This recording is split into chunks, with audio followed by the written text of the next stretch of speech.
안녕하십니까. 투자전략팀에서 경제분석을 담당하고 있는 정원일입니다. 오늘 말씀드릴 내용은 금리 인상기에 이자 부담이 얼마만큼 높아질지에 대한 내용을 다뤄보도록 하겠습니다. 자, 오늘 말씀드릴 내용은 3월 FOMC가 이제 예정되어 있는 상황에서 경제 지표들이 굉장히 많이 변동되고 있는 그런 모습들 말씀을 드릴 테고요.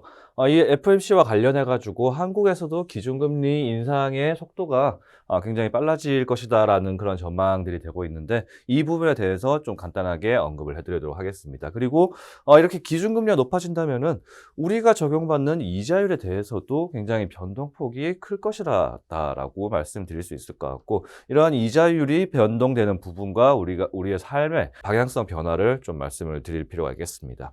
그리고 개인들이 적용받는 이자율 부분도 있지만 우리 경제 전체가 부담하는 이자 비용이 얼마만큼 많이 늘어났는지 이런 부분들도 고려할 필요가 있을 것 같고요. 기업의 입장에서도 부담이 가중되고 있다. 그리고 부담이 가중이 지속되고 있다라는 말씀들 드릴 수가 있겠습니다.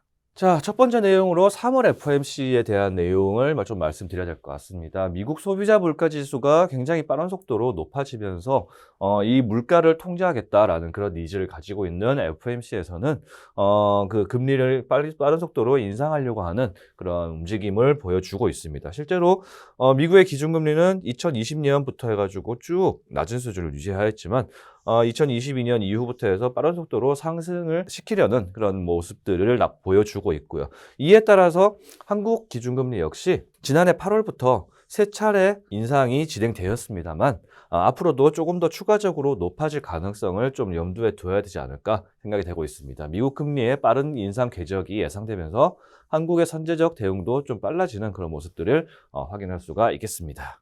자, 이렇게 한국에서 그 기준금리가 상승을 하게 된다면 결국에는 시중금리도 빠른 속도로 높아질 수밖에 없겠죠.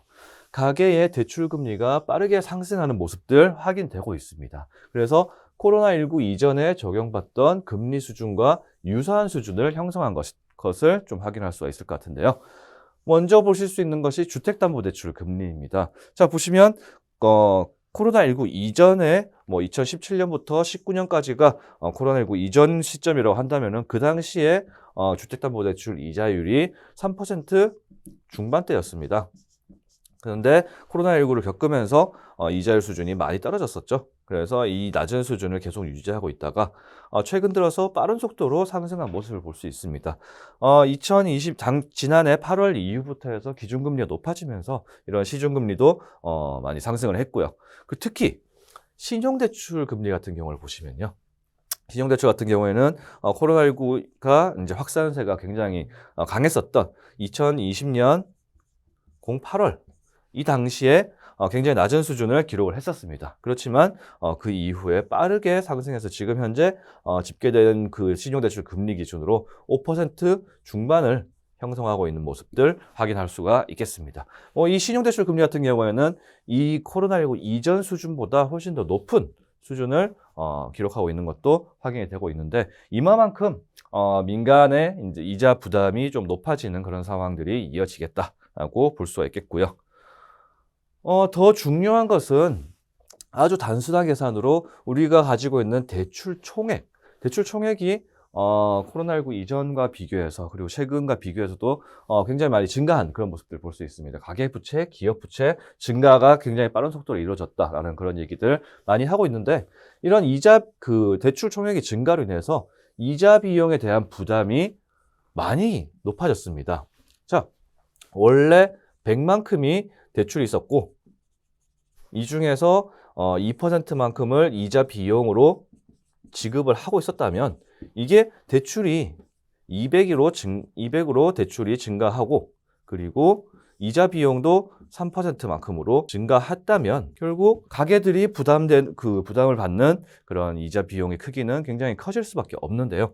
자, 보시면 주택담보대출의 이자 비용 부담, 가계가 부담하는 이자 비용 부담의 전년 대비 증가율, 지금 현재 40% 중반대를 기록하고 있습니다. 전년 대비 플러스 40% 증가를 한 그런 모습을 볼 수 있겠죠.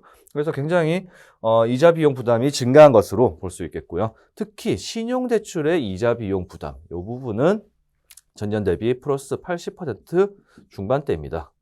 그러니까 이마만큼 거의 한 2배까지는 안 되지만 한 80%만큼 작년 대비해서 이자 비용 부담이 증가한 그런 모습을 볼 수 있고, 실제로 이 금액이 얼마인가? 두 가지의 이자 비용 부담을 합해서 월간으로 40조 이상의 이자 비용을 이제 지출하게 되는 그런 모습들이 확인되고 있습니다.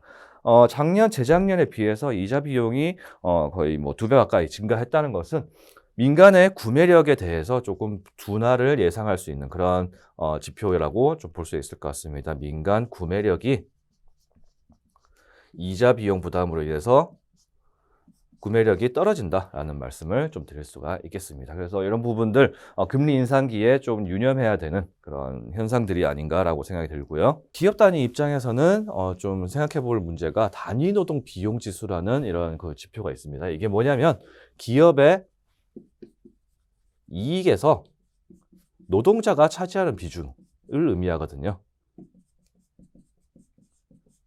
그러니까 노동자들이 기업의 파이를 얼마만큼 가져갈 수 있느냐, 이 지수를 의미하는데, 이 동 지수는 꾸준히 상승하고 있습니다.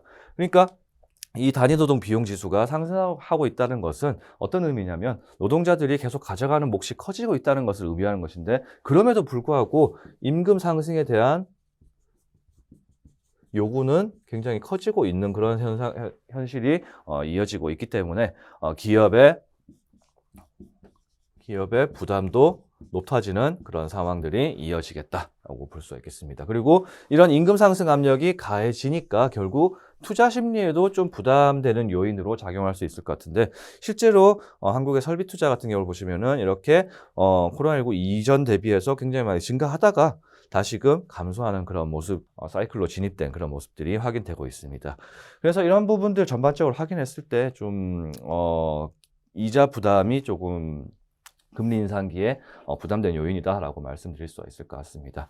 지금까지 살펴본 내용은 3월 FOMC에서 이제 금리 인상이 예정되어 있고, 한국도 따라서 이 금리를 상승시킬 그런 여지가 존재하는데, 이런 부분들로 인해서 가계에 대한 부담, 그리고 기업에 대한 부담이 점점 더 가중되고 있는 이런 상황들을 유념해서 우리 경제 분석을 하는 데 있어서 좀 유념할 그런 내용으로 볼 수가 있을 것 같습니다. 감사합니다.